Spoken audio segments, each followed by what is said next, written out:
Continuamente estamos viendo en la televisión y en los medios que el Ecuador es el país más diverso del mundo. Y eso es verdad, ¿ok? Eso es verdad. Lo que yo voy a hacer es explicarles por qué. Primero, hay que aclarar el tema de biodiversidad.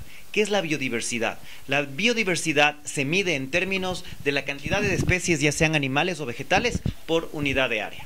Y por eso el Ecuador tiene una gran ventaja, porque al ser un país pequeñito que en el que podemos viajar grandes distancias en cortos tiempos, podemos ver una gran cantidad de cambios. Porque claro, por ahí alguien me podría decir, no, pero es que Colombia tiene unas pocas especies, por decir algo, de primates más que el Ecuador, pero Colombia es muchísimo más grande, o el Brasil, o no se diga otros países, ¿ok? Ahora, ¿cuál es la razón o cuáles son las razones para que el Ecuador sea tan maravilloso y sea un país digno de ser visitado en cualquier parte del mundo? En primer lugar, la ubicación. El Ecuador está ubicado sobre la línea ecuatorial. Al estar ubicado sobre la línea ecuatorial, las áreas bajas del Ecuador son muy tropicales, como la selva amazónica, como la selva, la jungla, la selva amazónica, el bosque lluvioso de la Amazonía. Ahora, en el Ecuador también tenemos los Andes. ¿Qué pasa con los Andes? Lo que sucede es que cuando uno sube en altura, es un fenómeno muy parecido al subir en la latitud del planeta Tierra. Por lo tanto, el cambio de los climas va a ser muy parecido a si yo me dirigiera desde la selva amazónica del Brasil al Polo Norte, pero en un mismo país, en una misma montaña. Es interesantísimo porque, claro, los que han tenido la oportunidad de viajar en el Ecuador saben que uno viaja más o menos una media hora en carro o incluso menos y ya tiene un ecosistema totalmente distinto o un clima totalmente distinto, a veces hasta una fauna y flora completamente distintas, ¿ok? Es más, yo me acuerdo cuando hice mi bachelor en ecología, los profesores solían darnos un diagrama acerca de los ecosistemas del mundo. Se llamaba, si no me falla la memoria, el diagrama de Holdridge.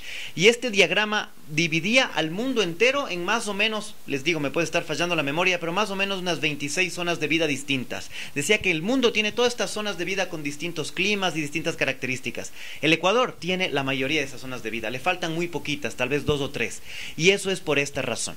Además, las otras cosas interesantes del Ecuador tienen que ver con las corrientes marinas. ¿Por qué? Porque el hecho de estar justo sobre la línea ecuatorial hace que existan corrientes marinas que vengan del norte, del sur e incluso del oeste que converjan en este punto, haciendo muy importante para la vida, sobre todo en la parte costanera, también influye en la parte de la serranía y sobre todo la vida marina. ¿Qué es lo que sucede? Sucede que 6 meses al año tenemos la corriente cálida de Panamá que viene del norte, más o menos de diciembre a mayo. Estos 6 meses se caracterizan porque, claro, los balnearios están llenos de gente, el agua está a una muy buena temperatura, pero esto a su vez produce mucha evaporación. La evaporación se transforma en lluvias y es una época lluviosa. Por eso hay dichos, por ejemplo, en Quito, abril, aguas mil, tiene que ver con esta corriente cálida.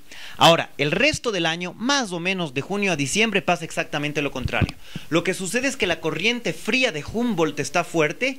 Al estar invadida la costa ecuatoriana de agua fría, no hay muchísima evaporación, es decir, el clima es seco, no llueve, pero en cambio hay mucha productividad en los océanos, hay mucha comida en los océanos. Esa es la época cuando migran las ballenas y uno puede viajar a la costa o Galápagos y ver algunas variedades. Es más, en Galápagos son más de 20 las especies de cetáceos, incluidos delfines y ballenas, que se pueden ver igual en la costa ecuatoriana. Entonces puede ver muchísimas variedades de cetáceos gracias a esta migración.